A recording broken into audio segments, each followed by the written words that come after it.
This is Bleav in Buckeyes. I'm Brian Browning with All-American quarterback Chimdi Checkwell. This show is brought to you guys by FanDuel. Chim, how you doing over there, man? You got the T-shirt on. What that say? Money on the wood, make the bet go good. What you got going on there, man? Money in the clutch, man. Money in the clutch. That sounds like an NIL deal to me, man. NIL deal. But speaking of NIL deals, let's get right into it, man. Ohio State is hosting their recruits, right? It's summertime. We got guys coming in on official visits this past weekend. We had the running back that, oh man, we really want this guy, but we've been sending the whole office staff to come check him out. But David Gabriel Georges took his official visit. Now he's kind of getting, like they always, took his visit. Now his crystal balling percentages is creeping up for Ohio State. But obviously this is a guy we really want to bring in as part of our 27 class. What's your thoughts on David coming up here, spending some time with us, and maybe with Incan? What's your thoughts? Yeah, he seems to be the recruit in the 27 class, like the guy. You have the 5-star, 4-star ratings. There's a lot of great players, young players that are coming up. But every once in a while you have a guy who's just elite amongst the elite, right? We get a lot of them, right? We get a lot of those guys. But Jeremiah Smith, for example, I mean, you could say he's a 5-star guy, but he was also, if you compare him to other 5-star receivers, he even better, right? And it feels like, based on all reports out there, based on all the discussions, that this running back is at that level as well. The crystal ball stuff, I'm not going to get too excited about a crystal ball. What does it mean, right? Until the kid decides that this is where they're going to go, where they're going to commit to, and then after even the commitment, they actually have to come and they have to sign and say, I'm going to be playing here. And then after they sign, they have to play, and they're not entering the transfer portal. So there's a lot of factors that go into a commitment, but it does feel good to see that it appears that at least Ohio State is at the top of the list in terms of who he's considering. And it seems like it's just another battle with Tennessee, man. There's been a lot of Ohio State Tennessee recruiting battles out there, right? Yeah. That's kind of interesting. Yeah, because and I got a quote from him here. It's a quote that he said, but I'm paraphrasing the quote. But basically, I kind of went into that. Hey, these guys really want me. Like he recognized that Ohio State really wants me to be here. He said they also is very interested in developing me as a player and also developing me as a man. And we know Coach Lockley, right? He come in as a ball of energy. He's talk the talk and kind of show it in the way he actually goes out there. And you see him when he's coaching, how tough he is. Nothing is given. You got to earn it. Day in, day out. You got to be doing the right things and doing things with great effort to get on the field. And, maybe that's the defining factor, a guy like Coach Lockton and the enthusiasm that he brings to the practice field and everything that he does, that might be the thing that, maybe notch him over the head and want him to come in and actually join us. And obviously, you got guys like our 2 second-round draft pick running backs. That stuff doesn't hurt as well, right? Yeah, it doesn't hurt. You see Legend Bay, who just recently committed to Tennessee. It seemed like there was a little back and forth between Ohio State, Tennessee. The family wanted Tennessee. He wanted to go to Ohio State. He initially went to Tennessee and then was able to get free and make his own decision to go to Ohio State. I wonder how much his process plays a role in George's decision making. I don't know who, when he comes on his visits, I don't know who's the host. I don't even know if they have hosts like they did when we played. But yeah, it'd be interesting to see, his comparison between Tennessee. I mean, he's a Tennessee kid, right? So that could play a factor as well. And what he sees at Ohio State. But there's still some time, man. There's still a lot of time left. He has to commit somewhere, then he has to actually sign somewhere. So, I mean, that's a guy that we want for sure. But we just gotta wait and see. You gotta see. Yeah, right. And obviously we us being old heads here, like we never get too high on the recruits, right? High is it they come, they don't. Right. We like to kind of talk about and report on it, but until you can actually go out there on some Saturdays and do it, get to some caps, get to the practice, and go out there do it on Saturdays, and now obviously that's when it matters the most. But hey, let's get into some interesting stuff. Obviously, what's the Ohio State Bleav in Buckeyes podcast, man. Brought to you by FanDuel, man. But we got this stuff around college football that we just got to discuss, man. And to me, the top of that list is Texas Tech, man. Right. So, Yep. for give a little context, Coach Sarkisian he had a statement somewhere, and he made a general statement that there's a team in our state that has potential to get into the playoffs, and we don't really, I guess, more or less, we don't respect their schedule. I feel like my 2s and 3s could play that schedule and go undefeated. And Texas Tech took offense to that, right? They did not like that. They big money guy and Cody Coleman started doing interviews. He's on the Pat McAfee show talking about like, hey, we reached out to the week 1 opponents, Texas Tech and Albertine Christian, and we're willing to buy out both of those games and play Texas week 1. And we got a venue. We could play it at Jerry World. And he kind of goes to this whole tangent like, hey, we want to play you guys. You've been ducking us for 5 years. You're talking about us in the media. Let's actually line them up and get it going. What's your thoughts on that, man? That's exciting, man. I mean, you imagine Texas is back down, but that's some big stuff, man. So Cody is the head of, or he's on the board of regents at Texas Tech. He's the guy that pumps a lot of money into Texas Tech. So when he says, we're willing to buy out Abilene and Texas State, some of those games that you consider cupcake type scheduled games, he's actually personally putting his money where his mouth is, right? He's like, look, and this is what y'all want to do. I got enough influence here that I'll put the money up, we'll buy them out, line you guys up, and we'll play you early in the season, wherever you want to play, neutral site, home and home, whatever you want to do. And Texas is not going to take. They're not. They don't want that smoke, right? They don't want their smoke, and I like it because the SEC, and you can say rightfully so, carries a level of arrogance in terms of how good their conference is and how good they are. And they've been for years looking at other conferences and saying, look, we play a harder schedule. And they continue to have this same mentality and speak that. We talked about Georgia's coach, Kirby Smart, talking about, our bottom 4 teams are so much better than the bottom 4 in the Big Ten. And at some point, you got to play the games.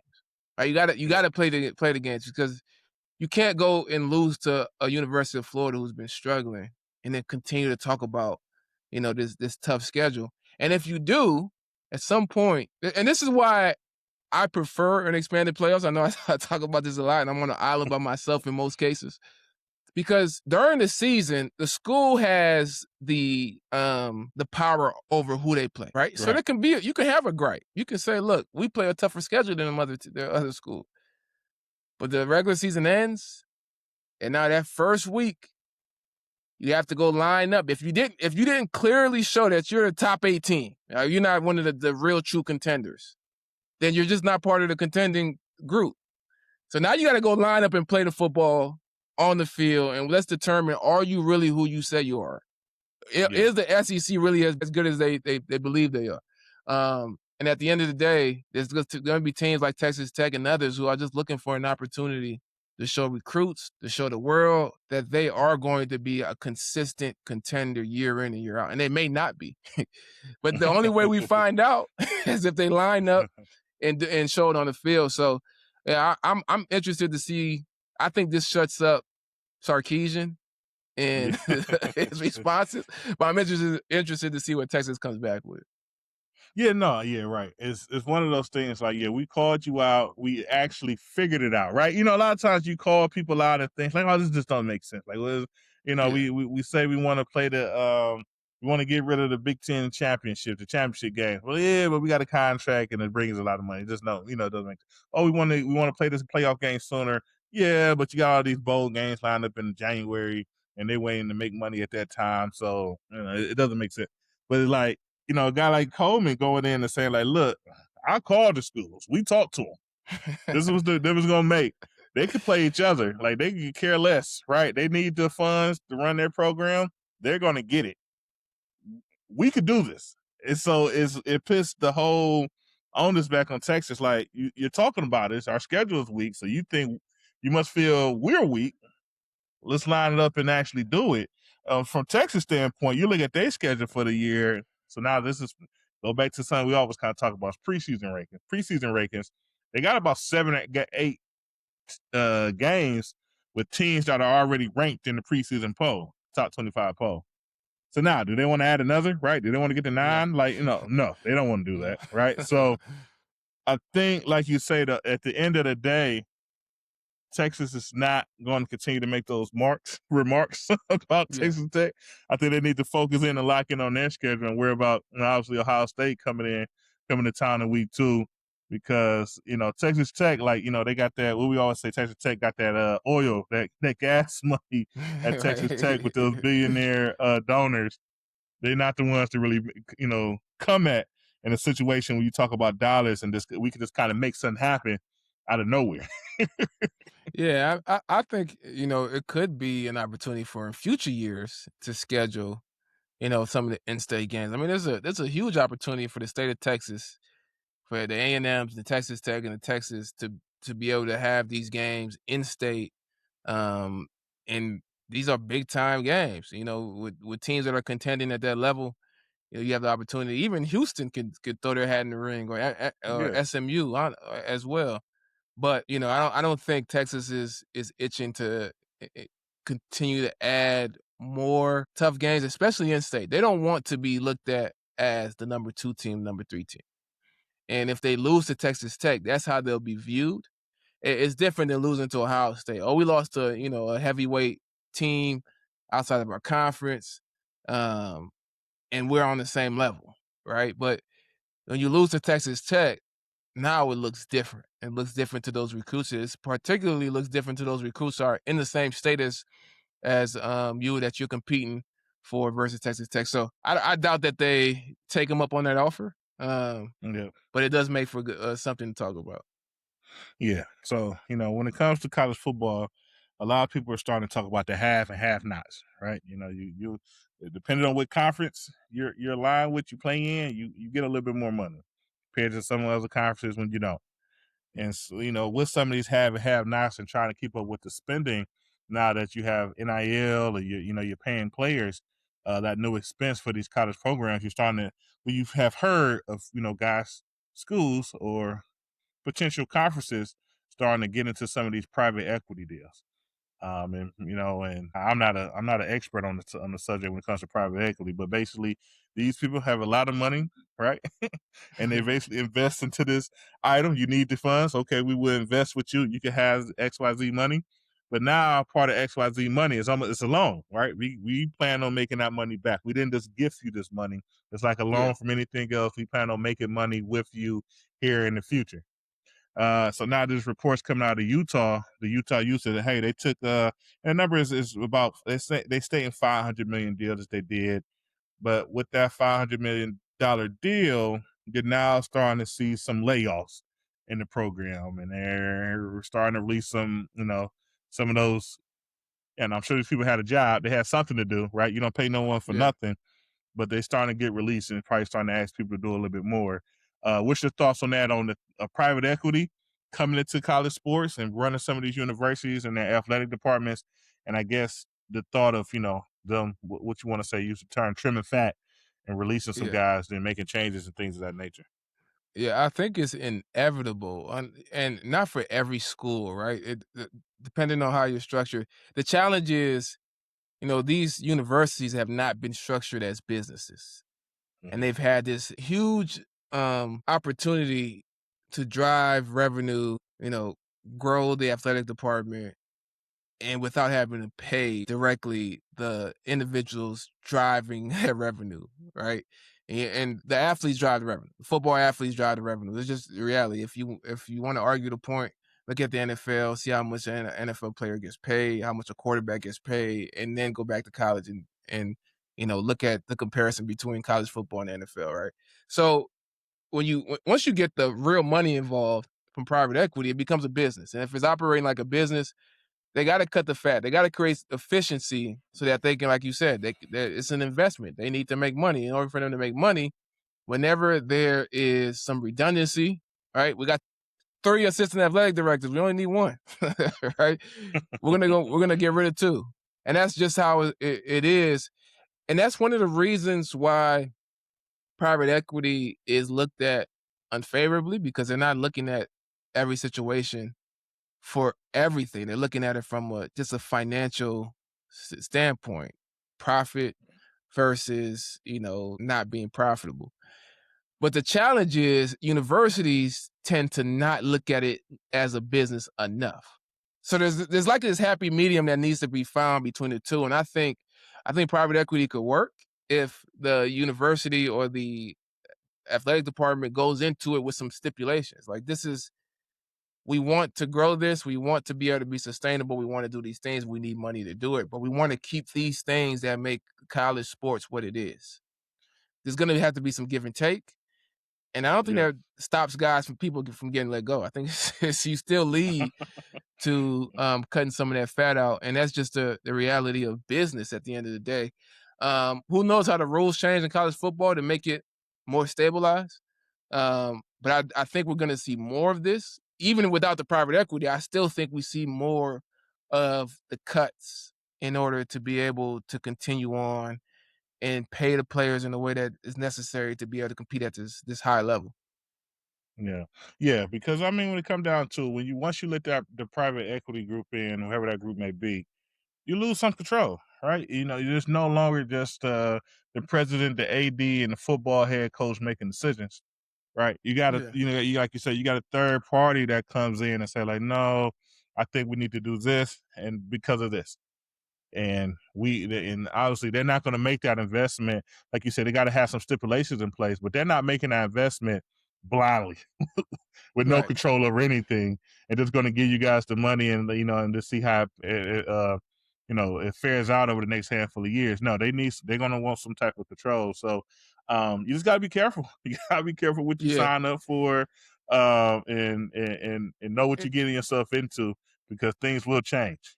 and Ohio State got a lot of flack for, upgrading the premium seating and doing some of these things for the higher end, I guess, consumers, the higher end, ticket buyers, season ticket holders, etc. But the reality is, if you take the money and go upgrade the bathrooms or, fix the press box or fix the scoreboard, it doesn't generate you any money. You know what I'm saying? Like, that's Yeah. just cost of upkeep that's not going to actually generate any additional income to support you having to spend more money to just be able to compete. So what you would like, the ideal thing is to have an athletic department or whoever be able to manage it business-like enough so that they know how to invest some money, generate revenue that's gonna pay for some of the other things to move forward. So, and if they can't, it may be the best situation to just bring their private equity because guess what? They're gonna know how to do it, Mm. right? There's gonna Yeah. be some things that you don't like, but they're gonna know how to make this thing profitable and start writing the ship from a profitability standpoint. So Yeah. yeah, gotta be Yeah, so we'll careful, see. but You gotta be sometimes it's a careful. necessary evil. Yeah, that's for sure. And another team that that's looking at, gotta be careful, is another guy, that some competition, right, between Tennessee and Ohio State. It's that guy Chaz Coleman. There's been reports that there's been issues Yeah. with him in the program. That there's reports that he was actually let go from the team. And another report that no, he's not let go from the team, but is still trying to work some things, figure things out. Chaz Coleman, for a quick breakdown, is he's an Ohio kid from, I Bleav, the 24 recruiting class. He committed to Penn State. He showed some flash. He had some stats, had a sad couple of numbers, but I think as a winning percentage, he had a pretty high winning percent when it came to running in the pass rush. And he entered the portal after they changed the coach there, right? And Ohio State wanted him. Buckeye fans wanted him. Hey, we're like, it's a guy we need to land. We missed him once, let's not miss him twice. And we missed him twice. He just signed up with Tennessee and going down there to join the Volunteers. But there's been some shakeups, right? Question about him wanting to be there, question about him participating, missing spring practice. Now he's missing some summer workouts. But I'm reading articles that he actually is in Tennessee, but is yet to see if he's going to actually go out and start the summer workout program. What's your thoughts on Chaz? Did we miss out? Is he's not in the Yeah. right mind space? But what's your thoughts on this Chaz situation and everything that's going on with that young man? Yeah, it's hard to know what the situation is, right? Because he got, I think reportedly maybe $1-2 million type deal for this year, which is incentive enough to show up. Right? That's Yes, incentive sir. enough to at least show up, right? Because if you show up, you start getting you make the money for this season. There was reports early on that he had some, he was homesick, which is a thing, right? Yeah, And you just never know what's going on at home, why he may be struggling. So you just don't know what's going on with the kid. So that's the real challenge. And then Tennessee, he's from Ohio. We would have loved to have him at Ohio State as a really good talent from a football standpoint. But I don't know. I don't know what to think, given that it seems like $2 million or however much he's actually going to be making this year is enough incentive to make you show up and be there consistently. Aside from the fact that he's a potential high NFL draft pick if he finishes his college career, and aside from the fact that he's been playing football, I'm pretty sure he enjoys playing football, right? And he chose Tennessee, so I just hope mentally he's okay. yeah, Um, but it also feels like you know he may not want to be where he's at. So I'm yeah. I'm I'm curious on how this thing plays out and unfolds, given that he's at a place that he's not showing up to, which means he probably doesn't want to be there. Yeah. No, it's interesting, right? And obviously, with everything, I think the month of May, I seen this on ESPN, it's the mental health awareness month. And I seen like this clip they had put together of AJ Brown. Remember last season he was in his car. He said like this speech on mental illness. And, we had it was a couple of suicides from guys. One guy currently playing in the NFL, another guy that was injured, and they kind of dive into all this situation, right? So now I'm not putting all of this stuff on Chaz by any means, but whenever you start hearing stuff like this, like, well, why wouldn't he Yeah, want to participate, right? He signed a big deal, why wouldn't he, try to give it his all and give it, and you start hearing that he's homesick, right? So obviously that's something that weigh in on your mental as well. So, in situations like you just kind of got to watch it, see how it plays out, but hopefully, things settle down. Maybe once we get closer to the season, things kind of get yeah, back to the muscle memory of football and all this other stuff is just stuff that's going on, and he kind of get back to the thing that we know that he's actually good at. He has some potential at is actually playing on the ball and playing on Saturdays, and hopefully that kind of shaping things up for him. But if not, like I say, maybe it is a move, right? Maybe it is coming up to Ohio State, and he feel like he missed out on that. But we had to kind of play it out and see how things goes in that situation. But one more topic we want to hit before we run out of time. This is an interesting one, Shil. This is an interesting topic, man. I think you would like it. I think our Buckeye Nation definitely is going to love it. But Eric Weddle, longtime safety in the NFL, I think he played most of his years with the Chargers, if I'm not mistaken. Was doing some visits. He said he went to 8 or 9. He went to 8 or 9 different colleges doing the spring sessions. He's just kind of observing guys. He got a son that's being recruited by a lot of schools. That's son plays quarterback on the high school level. Looks like he might go on to maybe be a DB at the next level once he goes to college. But he has some words, man. He went up to go visit that team up north, and he had an interesting take on what's yeah. going on there in I their got the clip, offense. man. You got the clip? You want to play I it, got the man? Just clip. play a little bit. Make sure you put it I in the got the mic so clip. the people can hear it, so we don't I mess got this the up. clip. Hold on. Let me see if I can play this. Can you hear that? I was Yep. out there for spring ball. Don't be surprised if the backup's playing early because that Underwood kid, you know, I don't think he can throw or play quarterback. So we'll see. Really? Ooh. He's Oh. his exact words is that Underwood kid. I don't think he can throw or play quarterback. That's Mm. that's a lot. That's a lot. That is That's a lot. that is a lot, man. And he Michigan's quarterback Underwood. When you watch him in high school and you watch him his freshman year, he was an amazing talent based off potential, right? You know how it is. At some point, that potential has to turn into whatever we thought your potential was. Um, and I'm not gonna take one spring practice from Eric Weddle to determine what his season's gonna go like. But I will say that, Weddle knows what he's looking at. Yeah. He knows what he's looking at. He's a safety that's been watching quarterbacks his entire career, right? And if you watch how Weddle was successful at safety, you understand that he was watching quarterbacks his entire career, because that's how he was able to read and react in the way that he did. And you can see the lack of development that Underwood had in year 2. But if that continues in year 3, then all the talks about potential and all those things Well, really he just die down. he's going into year 2 right here. So, but you start talking about the spring game though, Chim, right? The spring game, I think his stats was bad, like, right? So it's like, and it's a practice situation here where if you're that guy, we both played at the college level. You get to a point, practice is not that hard, right? Like, so after you play for a season, it's like, okay, it's just practice, right? I'm going to take this step here. I'm going to get the ball in these situations. I'm going to do these certain things. I'm going to make it look easy because, I know what I'm doing. I've been doing it for a while. Now, obviously, he's under a new coaching staff, right? Yep. And things of that nature. So he is building, you would think this staff, they got this big NIL figure in him and coming in. You would think that they would invest in making him a well-rounded quarterback, right? And all the things that it takes to do that. But, I guess Weddle seen that wasn't there. We got to see, I watched their spring game the first quarter or so, and I've seen a lot of incomplete passes and not very good football out the quarterback position. And so now, like you say, we're basically waiting on his talent, right? We're kind of sitting back like, well, we know he's talented, right? We know the guy can run fast and jump high, and we've seen him do some things successful as a freshman. But where does it go, right? Because they still didn't have the season that they wanted to have.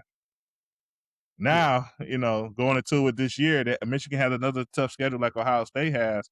What are they looking at there? Is it time to make a change? Are they going to lose him to the portal because he's not getting that development that he needs from the coaching staff? They're not pushing him in the right direction to become that player. Yeah, definitely. It's year 1 going into year 2. Guys show up so early now. I feel like they're in year 3. But the challenge becomes, with this staff, if he didn't get a lot of development in year 1, let's say, he didn't come along year 1, it means they kind of got to start again from the basics. So now year 2 feels like basically like year 1. And it's not the worst thing that he's bad in the spring. It's really not the worst thing that he's bad in the spring, because then you got the summer to continue to do some work, then you got camp, and then you have basically the first quarter of the season. I mean, you're really trying to get this guy to start developing, and by mid-season next year, be a guy that could take you into the future. But it does show that he went through year 1. He got to spring ball. He's obviously doing some stuff in the winter and others, and it still looks like he's starting from the beginning, from Weddle's perspective, right? So that is concerning. I mean, he went on to say that the backup is going to likely be the starter early in the season, which, man, that's a level of confidence in a guy not being able to improve that it seems interesting from a guy who knows football. The guy knows football, right? And looking at Michigan's schedule, they start off week 2. They got Oklahoma coming in. Week 4, they got Iowa, who will always be competitive. Week 6, Penn State. So, 7, Indiana. So, I mean, they got a schedule, right? And they're going to need some quarterback play. And if they don't have it, things are going to look real shaky up there. And that's the challenge, some of these guys, you just can't run them over. There's no preseason in college football. So you got to win, or you feel the pressure. And in order to win, do you actually develop the quarterback, or do you do things that just put him in position and win you games? And if you do that, it may actually limit his ability to develop. So I don't know. We'll see how it plays out. I feel confident in our quarterback, though. I feel good about our quarterback. I feel good. I feel really good about our quarterback and our future at the quarterback position. I feel really comfort there. But man, hey, that's our show for the week, man. Obviously, you'll continue to break down Ohio State news. If you're into betting, you got the NBA Finals shaking up. My Cavs didn't make it, but shout out to the Spurs and the Knicks. It'll be another season where we have a new champion, a first-time champion in a while. So, if you're into that, lock in on FanDuel. We'll be excited. I guess take the over on Wemby. I mean, it seemed like a smart thing to do. I don't know. But Yeah, but that's our show for today. Follow us on YouTube, Spotify, Apple if we continue to bring you Buckeye news. And we're going to end this show as always with a nice OH. Yo. Go Bucks. Talk to you guys soon. Go Bucks.